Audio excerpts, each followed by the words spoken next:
लोकसभा चुनाव से पहले सुप्रीम कोर्ट ने राजनीतिक पार्टियों को बड़ा झटका दिया है। इलेक्टोरल बॉन्ड स्कीम को असंवैधानिक मानते हुए इस पर अब रोक लगा दी है। कोर्ट ने कहा है कि ये चुनावी बॉन्ड सूचना के अधिकार का उल्लंघन है। देश के मतदाताओं को पॉलिटिकल पार्टियों को फंडिंग के बारे में जानने का हक है। कोर्ट ने यह भी कहा है कि बॉन्ड खरीदने वालों की लिस्ट सार्वजनिक करना होगा। इससे पारदर्शिता आएगी। नागरिकों को यह जानने का हक है कि सरकार के पास कहां से पैसा आ रहा है और कहां जा रहा है। ऐसे में अब राजनीतिक पार्टियों को अपने अपने चंदे के पैसे के बारे में खुलासा करना होगा। ऐसा होता है तो कई नए खुलासे भी हो सकते हैं। खैर ये तो भविष्य की बात है। फिलहाल हम इस रिपोर्ट में जानने की कोशिश करते हैं कि क्या है इलेक्टोरल बॉन्ड और सुप्रीम कोर्ट ने क्यों लगाई है इस पर रोक।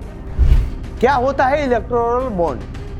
इलेक्टोरल बॉन्ड एक तरह का वचन पत्र होता है जिसके जरिए राजनीतिक दलों को चंदा दिया जाता है। कोई भी नागरिक या कंपनी भारतीय स्टेट बैंक यानी SBI की चुनिंदा शाखाओं से इलेक्टोरल बॉन्ड खरीद सकती है और अपनी पसंद की पॉलिटिकल पार्टी को गुमनाम तरीके से चंदा दे सकती है। उसका नाम सार्वजनिक नहीं किया जाता है। भारत सरकार ने 2017 में इलेक्टोरल बॉन्ड की घोषणा की थी और जनवरी 2018 में इसे लागू किया था। इलेक्टोरल बॉन्ड के जरिए 1000, 10,000, 1 लाख रुपए से लेकर 1 करोड़ तक की अलग अलग राशि को इलेक्टोरल बॉन्ड खरीदे जा सकते हैं। इन बॉन्ड की अवधि केवल 15 दिन की होती है। इस अवधि में इसका इस्तेमाल राजनीतिक दलों को दान देने के लिए किया जा सकता है।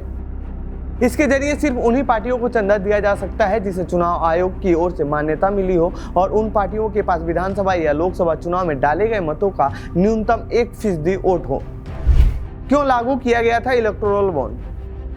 केंद्र की मोदी सरकार ने जब साल 2018 में इसे लागू किया था तो दावा किया था कि इससे राजनीतिक पार्टियों को फंडिंग की एक साफ सुथरी व्यवस्था बनेगी। लेकिन जब इसकी शुरुआत हुई तो इस पर सवाल खड़े होने लगे। पहला सवाल तो यही उठा कि चंदा देने वालों का नाम गुप्त रखा जाएगा तो इससे काले धन और भ्रष्टाचार को बढ़ावा मिलेगा। इस पर सरकार का तर्क था कि इस योजना के जरिए बड़े कॉर्पोरेट घराने अपनी पहचान बताए बिना पैसे दान कर सकेंगे और इससे सत्ता पक्ष की पार्टियों और विपक्ष की पार्टियों को भी फायदा होगा। किसने दायर की थी इलेक्टोरल बॉन्ड के खिलाफ याचिका? इलेक्टोरल बॉन्ड के खिलाफ 2 याचिकाएं दायर की गई थी। पहली याचिका एसोसिएशन फॉर डेमोक्रेटिक रिफॉर्म्स यानी ADR और गैर लाभकारी संगठन कॉमन कॉज ने मिलकर दायर की थी।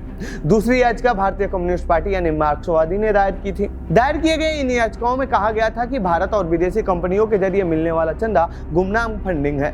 इससे बड़े पैमाने पर चुनावी भ्रष्टाचार को वैध बनाया जा रहा है। यह योजना नागरिकों के जानने के अधिकार का उल्लंघन भी करती है। सुप्रीम कोर्ट ने इलेक्टोरल बॉन्ड पर क्यों लगाई है रोक? इन याचिकाओं पर सुनवाई के बाद सुप्रीम कोर्ट ने इस पर रोक लगा दिया है। रोक लगाते हुए सुप्रीम कोर्ट ने कहा है कि यह योजना नागरिकों के सूचना के अधिकार का उल्लंघन करती है जिससे संविधान के अनुच्छेद 19(1)(a) के तहत अभिव्यक्ति की स्वतंत्रता पर असर पड़ता है। चुनावी बॉन्ड योजनाओं को असंवैधानिक करार देते हुए रद्द किया जाना चाहिए। यह नागरिकों के सूचना अधिकार का उल्लंघन है। इलेक्टोरल बॉन्ड से चंदा देने वाले तुरंत इसे बंद करें। SBI चुनावी बॉन्ड के माध्यम से दान देने वाले और जिन राजनीतिक पार्टियों को मिला है उसका विवरण सबके सामने रखें। राजनीतिक पार्टियों को चंदा 2 वजहों से मिलता है। पहला उस विचारधारा और पार्टी को सपोर्ट करने के लिए, दूसरा चंदा के बदले किसी फायदे के लिए। चुनावी बॉन्ड योजना काले धन पर लगाम लगाने वाली एकमात्र योजना नहीं है। इसके अन्य विकल्प भी हो सकते हैं। कंपनियों के चंदे पर सुप्रीम कोर्ट ने क्यों उठाए सवाल?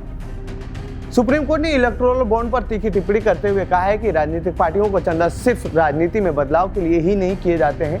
बहुत बार ऐसा होता है कि लोग कुछ रिटर्न फेवर पाने के लिए लोग चंदा देते हैं। ऐसे में सत्ता पक्ष को सबसे ज्यादा चंदा मिलना ये साफ करता है कि इससे पहले भी केवल सत्ता पक्ष या फिर जीतने वाली पार्टी को चंदा मिलता था। फिर इलेक्टोरल बॉन्ड की क्या जरूरत है? व्यक्तिगत चंदा और किसी कंपनी द्वारा राजनीतिक पार्टी को दिया गया चंदा में अंतर है। कंपनियों द्वारा योगदान पूरी तरह से व्यावसायिक लेन देन है। कंपनी अधिनियम की धारा 182 में संशोधन स्पष्ट रूप से कंपनियों और व्यक्तियों के साथ समान व्यवहार करने के लिहाज से गलत है। तो ये था इलेक्टोरल बॉन्ड से जुड़ी हमारी रिपोर्ट। आपको कैसी लगी ये रिपोर्ट कमेंट बॉक्स में बताएं। साथ ही इस पूरे मामले पर आप क्या कहना चाहते हैं कमेंट बॉक्स में लिखें। बाकी देश दुनिया की खबरों के लिए बने रहिए जनसत्ता के साथ। धन्यवाद।